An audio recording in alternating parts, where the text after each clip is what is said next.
To download your calculator software for the upcoming virtual learning, first go to your Launchpad and find self-service. It may be on any of your screens here. Here is what the icon looks like. I'm going to open self-service, and once it opens, you are going to search for TI. So I'm just going to type up here in the search box TI. And if you are in a stats class, I think you're going to have the Active Inspire. I would ask your teacher.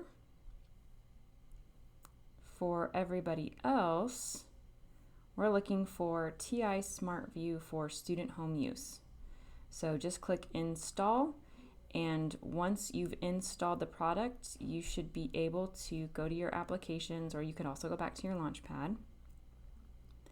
And you're going to look, and it should be here. It's going to be called TI Smart View TI-84 Plus Family, and simply open the software when you are ready to complete your math assignments. If you have any questions about this software or this installation, please send me an email, progers@mckinneyisd.net.